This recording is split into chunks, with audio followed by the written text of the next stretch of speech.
Sa kalagitnaan ng gabi, si Aurora ay nanginginig sa takot. Nang marinig niya na may gumagalaw sa ilalim ng kama, sumigaw siya. Agad na pumunta ang kanyang mga magulang upang tingnan siya at sinabi ni Aurora na may halimaw sa ilalim ng kanyang kama. Hiniling din niya na huwag nila hawakan ang sahig dahil hindi sila maaabot ng halimaw kung hindi nila ito gagalawin. Nanatili ang ina sa may pintuan at yumoko upang silipin ito, sinasabing wala naman doon. Sinabihan siya ng kanyang mga magulang na matulog at binati siya ng magandang gabi bago umalis. Takot pa rin si Aurora kaya umakyat siya sa bintana upang matulog sa balkonahe. Paminsan-minsan ay sumisilip siya sa loob at nakikita pa rin ang alikabok sa ilalim ng kama. Nang may dumaan na shooting star sa langit, humiling siya ng wish. Biglang may lumitaw na firefly sa kanyang harapan. Sinundan ni Aurora ang paglipad nito hanggang sa makita niya ang kanyang kapitbahay mula sa apartment 5B na umaalis sa lugar. Kinabukasan, sinubukan ni Aurora na silipin ang sulat ng kapitbahay sa pamamagitan ng pagtingin sa kanyang mailbox. Mabilis siyang nagtago nang bumalik si 5B at kinuha ang kanyang mga gamit. Pinagmamasdan siya ni Aurora mula sa hagdan at lumabas upang sumakay ng elevator nang makita niya na ganoon din ang ginagawa ni 5B. Sa una ay nagatubili siya, ngunit binuksan ni 5B ang pinto para sa kanya kaya sumunod siya. Nang makarating sila sa kanila ng palapag, hindi mapigilan ni Aurora na titigan ang kanyang pinto. Nang gabing iyon, nakatayo si Aurora sa balkonahe at pinagmamasdan si 5B na muling umaalis. May hawak na kumot, bumaba siya sa fire escape at sinimulang sundan siya. Narinig ni 5B ang ingay at lumingon, kaya mabilis na nagtago si Aurora sa ilalim ng mga basurahan. Nang silipin siya ni 5B, kumot lamang ang nakita niya kaya umalis siya. Ipinagpatuloy ni Aurora ang pagsunod hanggang makarating sila sa Chinatown, kung saan kumuha siya ng maskara mula sa basura upang itago ang kanyang mukha. Pagkatapos ay umakyat siya sa bubong ng isang random na gusali at ipinagpatuloy ang pagsubaybay kay 5B mula sa itaas. Sa huli, natagpuan niya ito sa isang eskinita na sinusundan ng grupo ng mga lalaki na may malaking dragon puppet. Biglang may mga fireworks na nahulog sa paligid ng dragon at tumalon si 5B mula sa mga anino, umiikot sa isang poste bago umatake sa mga lalaki. Una, nilabanan niya ang mga lalaking nakapalibot sa puppet, mabilis na pinapatay isa-isa gamit ang malinis na galaw at eksaktong tama. Kailangan niyang gamulong upang umiwas ng muntik siyang tamaan ng dragon, at isang pagsabog ng fireworks ang nagpabagsak pa ng ilang lalaki. Gumamit si 5B ng espesyal na sandata upang pigilan ang atake at ipinagpatuloy ang laban, pinapatay ang mas marami pang kalaban gamit ang parehong kahangahangang kakayahan. Maging ang pagslide niya sa ilalim ng dragon ay ginawa niya upang patayin ang mga lalaking may hawak nito. Dahil sa dami ng ilaw at usok, inakala ni Aurora na nakikita niya siyang pumapatay ng isang tunay na dragon. Pagkatapos noon, sinundan ni Aurora si 5B pauwi. Si 5B ay sugatan at minsan ay tumutulo ang dugo sa sahig, kaya tinatanggal niya ang kanyang sapatos at pinupunasan ito gamit ang kanyang medyas sa tuwing may dugo. Ang huli ay pinupunasan niya gamit ang kanyang manggas bago pumasok sa kanyang apartment. Nagkunwari siyang isasara ang pinto, pero sa totoo lang ay binabantayan niya si Aurora na lumabas mula sa pagtatago at kumatok sa kanyang pinto upang papasukin siya ng kanyang mga magulang. Habang pinaliliguan siya, pinapagalitan siya, ngunit ang atensyon ni Aurora ay nasa alikabok na unti-unting nawawala sa ilalim ng sahig. Pinapatulog siya ng mag-asawa at sinabi ng kanyang ama na kukunin niya lahat ng kanyang mga alalahanin at ilalagay sa kanyang bulsa. Nag-goodnight ang kanyang mga magulang, pero sumagot si Aurora ng goodbye. Hindi nagtagal, nagsimula ang mga ingay at nagtago si Aurora sa ilalim ng kanyang kumot habang ang halimaw ay lumitaw mula sa sahig at lumabas ng kwarto upang patayin ang kanyang mga magulang. Naririnig niya ang lahat ng kanyang mga sigaw at ang pagungal habang umiiyak siya. Kinabukasan, takot na takot si Aurora na dumikit sa sahig, kaya gumagalaw siya gamit ang isang hippo statue na may gulong. Tiningnan niya ang master bedroom at nakita itong wasak na walang bakas ng kanyang mga magulang. Pagkatapos kumain ng cereal ng mag-isa, pumunta si Aurora sa lobby at naghintay buong araw kay 5B, pero hindi ito dumating. Pagbalik niya sa apartment, kumuha si Aurora ng ilang ubas mula sa kusina bago pumunta sa kanyang kwarto kung saan nagsimula siyang maglakad sa ibabaw ng mga kasangkapan upang maiwasan ang sahig. Natigilan siya ng aksidenteng mahulog ang isang ubas, pero walang nangyari, kaya nagpatuloy siya hanggang marating niya ang kanyang kama. Pagkatapos, hinubad niya ang kanyang boots at ang isa ay aksidenteng nahulog.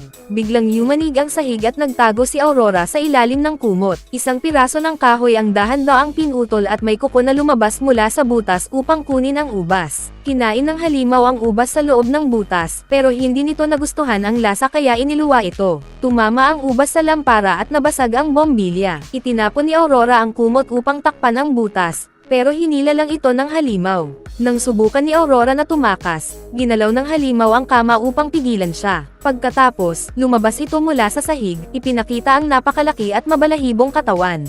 Naipit ang kama sa likod nito kaya kumapit si Aurora ng mahigpit upang hindi mahulog. Umiikot-ikot ang halimaw habang hinahanap siya, at nang hindi siya makita, nagdesisyon itong bumalik, at maayos na nagsara ang sahig. Kinabukasan, nakita ni Aurora ang kanyang boots sa kama at naguluhan siya. Pero nakita rin niya ang basag na bombilya. Patunay na totoo ang halimaw. Pagkatapos ay pumunta siya sa simbahan kung saan ang mga tao ay naglalagay ng pera sa collection plates. Ang mga bata ang inatas ang magbalik ng plato sa pari, pero nagkunwari lang na tumulong si Aurora at tumakbo palabas ng gusali dala ang pera. Makalipas ang ilang sandali, kinuha ni 5B ang kanyang sulat at nakakita ng kakaibang sobre na may mga cute na stickers. Nang makarating siya sa kanyang palapag, napansin niya na si Aurora ay nakasilip sa koridor mula sa bintana. Sa loob ng kanyang apartment, binuksan ni 5B ang sobre at nakita ang sulat mula kay Aurora. Sinasabi na gusto niya siyang kunin upang patayin ang halimaw sa ilalim ng kanyang kama. Sinimulan niyang bilangin ang pera na kasama ng sulat pero naabala siya nang may kumatok. Si Aurora iyon, na gustong malaman kung sapat ang pera. Pagkapasok niya, nagpakilala si Aurora pero tumanggi itong sabihin ang kanyang pangalan. Ang laman ng sobre ay 32,742 cents. At inamin ni Aurora na ninakaw niya ito mula sa simbahan. Nang tanungin ni 5B kung bakit niya iniisip na kaya nitong pumatay ng halimaw, sinabi niya na nakita niya itong pumatay ng dragon sa Chinatown. Ipinaliwanag ni 5B na guni-guni lang iyon at hindi totoo ang mga halimaw, pero nanindigan si Aurora na totoo ang mga ito. Nagtaka siya kung ano ang iniisip ng kanyang mga magulang. Kaya sinabi ni Aurora na kinain ng halimaw ang mga ito. Nag-aalala at nagtataka, pumunta si 5B sa apartment ni Aurora at sinuri ang kwarto ng mga magulang.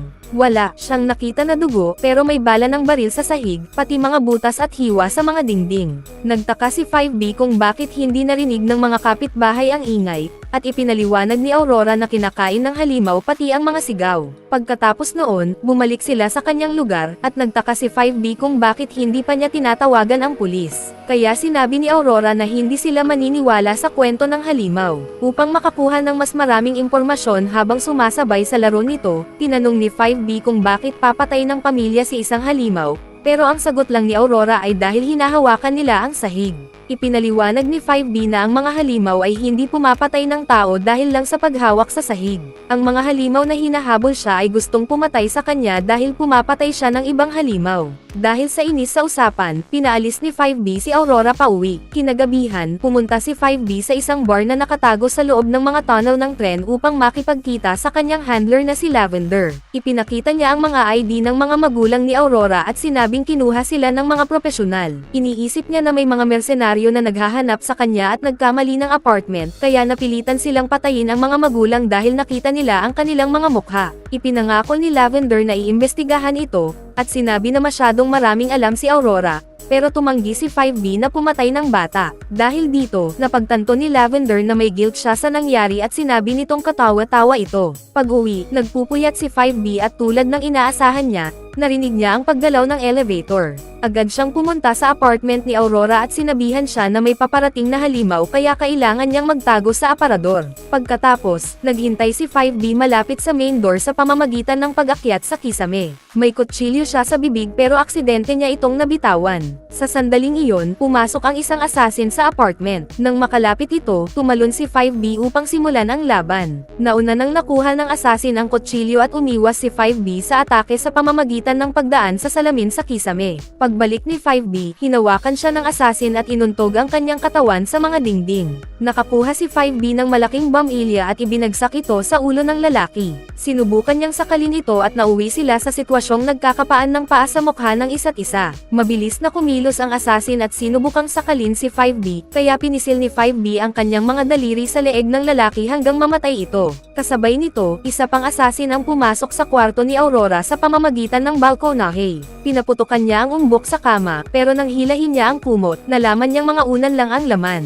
Binuksan ng babae ang aparador at nakita ang isang nakakatakot na anyo ni Aurora. Nang handang babarilan na niya ang bata, lumabas ang halimaw mula sa sahig at inatake siya, binasag ang pinto ng aparador bago siya nilamon. Pagkatapos, mabilis na pumunta si 5B sa kwarto ni Aurora at napagtanto niyang may isa pang asasin na dumating. Akala niya nakatakas ang pumatay, pero iginiit ni Aurora na kinain ito ng halimaw. Dinala ni 5B si Aurora sa kusina at sinabi na mas marami pang asasin ang darating upang tapusin ang trabaho. Sinuri niya ang kwarto ni Aurora at ang tanging butas sa sahig na nakita niya ay mula sa bala ng asasin. Pagkatapos, kinuha ni 5B ang mga panda suitcases ni Aurora at dinala ang mga ito sa banyo kasama ang bangkay ng asasin at ang lahat ng kanyang kagamitan. Binalot ang bangkay sa plastik at isinabot sa ibabaw ng bathtub, pero aksidente itong nabitawan ni 5B nang biglang lumitaw si Aurora sa kanyang likuran. Nagtataka siya kung ano ang ginagawa nito, kaya ipinaliwanag ni 5B na dinidrain niya ang mga likido ng bangkay upang maiwasan ang gulo kapag hinihiwa niya ito. Plano niyang ilagay ang mga piraso sa suitcases para maitapon ito, kaya isinara niya ang pinto upang hindi makita ni Aurora ang madugong proseso. Nauwi si Aurora sa pagkatulog sa harap ng pinto at ginising siya ni 5B nang matapos na niya ang paghihiwa. Dahil hindi na mukhang tao ang bangkay, pinayagan niya si Aurora na tumulong sa pagbabalot ng lahat ng piraso. Habang ginagawa ito ni Aurora, marami siyang tanong. Sa huli, inamin ni 5B na siya ay isang hitman at ang mga magulang ni Aurora ay pinatay ng isang asasin na naghahanap sa kanya. Ngayon, mas marami pang asasin ang ipinapadala upang patayin silang dalawa dahil masyado ng maraming alam si Aurora. Sinabi ni Aurora na huwag siyang makonsensya dahil para sa kanya, ang halimaw ang palaging pumapatay sa kanyang mga magulang. Naputol ang kanilang pag-uusap nang may kumatok sa pinto. Binuksan ni 5B ang pinto ng bahagya at nakita si Brenda, isang social worker. Lumalabas na ito na ang ikatlong foster home ni Aurora, at si Brenda ay naroon para sa routine check-up. Nagkunwari si 5B na ama ni Aurora, pero marami siyang pagkakamali sa pag-uusap kaya naging kaina-hinala si Brenda. Dahil sa kaba, sinabi ni 5B na masama ang kanyang pakiramdam at napapayag niya itong i-reschedule ang pagbisita. Pagkasara ng pinto, napag-isipan ni 5B na hindi totoong social worker si Brenda. Kasabay nito, sinabi ni Brenda sa kanyang earpiece na hindi si 5B ang tunay na ama. Pagkatapos, tinanong ni 5B si Aurora tungkol sa kanyang mga dating foster family, at sinabi niya na kinain lahat ng halimaw ang mga ito. Ang unang pamilya ay masama ang trato sa kanya, kaya humiling siya sa isang shooting star na magkaroon ng halimaw upang alisin sila. Sa kasamaang palad, hindi niya ito naalis, kaya humiling siya muli na sana si 5B ang pumatay dito. Wala nang ibang tao si Aurora sa mundo, at tumanggi si 5B na sagutin kung meron ba siya, kaya sinabi ni Aurora na mamimiss niya siya kung mawala ito. Makalipas ang ilang sandali, nakipagkita si 5B kay Leverne sa isang cafe at dala ang mga suitcases, habang nagpapanggap na ang bangkay ng asasin ay nasa malaking malito lamang at ang mga piraso sa maliit ay kay Aurora. Inamin ni Leverne na siya ang nagpadala ng mga asasin, pero hindi sila para kay 5B. Ang tanging layunin niya ay patayin si Aurora dahil masyado na itong maraming alam. Pagkatapos, ibinahagi niya ang resulta ng investigasyon. Walang nakakaalam tungkol sa mga magulang ni Aurora. Iniwan siya ng kanyang tunay na pamilya, kaya iniisip ni Leverne na ang lahat ng kwento tungkol sa halimaw ay paraan lamang ni Aurora upang harapin ang kanyang trauma. Inimbestigahan din ni Leverne kung sino ang gustong pumatay kay 5B, at lumabas na ang buong kriminal na mundo ay naghahanap sa kanya. Naputol ang pag-uusap nang sumama si Aurora sa mesa, na tuluyang sumira sa plano ni 5B na ipanggap siyang patay upang maitaboy ang mga asasin na humahabol sa kanya. Iniisip ni Leverne na tinutulungan ni 5B si Aurora dahil sa sarili niyang trauma noong bata pa siya, at pinayuhan siya nitong umalis sa lungsod. Pagkatapos noon, dinala ni 5B si Aurora sa isang restaurant at napansin nila ang isang nakakatakot na lalaki na nakatingin sa kanila mula sa bar. Hiniling ni Aurora na maging tatay niya si 5B, kaya sinabi nito na lahat ng mga tatay niya ay namamatay.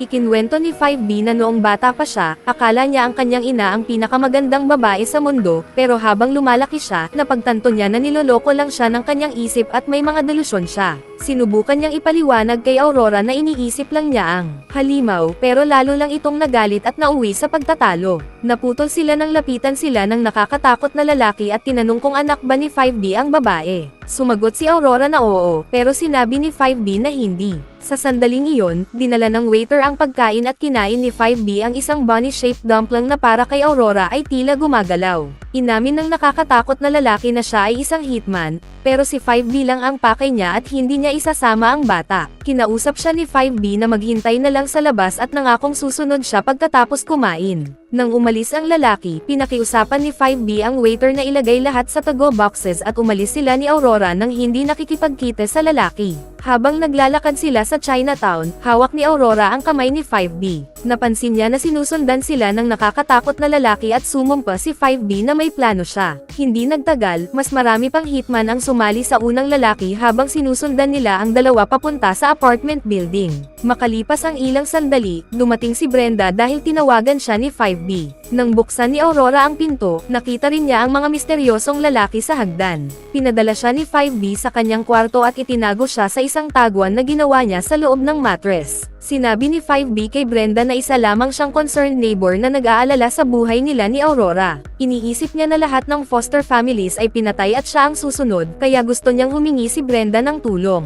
Upang patunayan ang kanyang kwento, pinatay ni 5B ang ilaw at itinuro ang mga hitman na naghihintay sa labas. Gumamit si Brenda ng kanyang earpiece upang kontakan ang kanyang driver, na nakakita rin ng mga lalaki at sumang-ayon na humingi ng backup. Sa sandaling iyon, may kumatok sa pinto, kaya mabilis na tumakbo si 5B upang buksan ito. Hindi pinansin si Aurora na sinasabing huwag siyang tumapak sa sahig.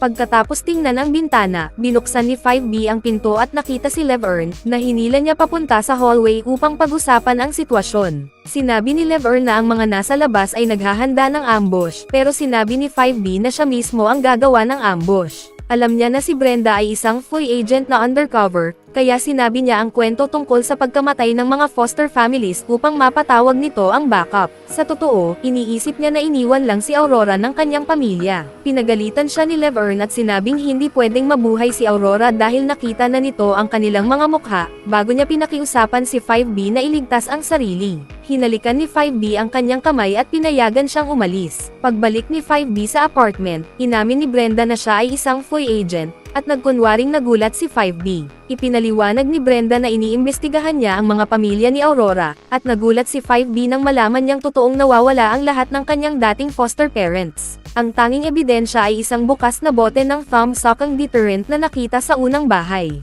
May gumamit nito sa daliri ni Aurora at pagkatapos ay nawala kasama ang applicator brush, na kalaunan ay natagpuan sa ilalim ng floorboards. Walang nakakaintindi kung paano ito napunta doon, kaya pabirong sinabi ni 5B na malamang ay iniluwa ito ng halimaw dahil deterrent ito. Biglang may narinig silang ingay at agad na tumakbo upang tingnan si Aurora, na nagsabing aksidente niyang nahawakan ang sahig. Lumapit si 5B sa bintana at patuloy na naghahagay si Aurora ng mga bagay sa kanya. Habang nagmamakaawa siyang huwag siyang tumapak sa sahig.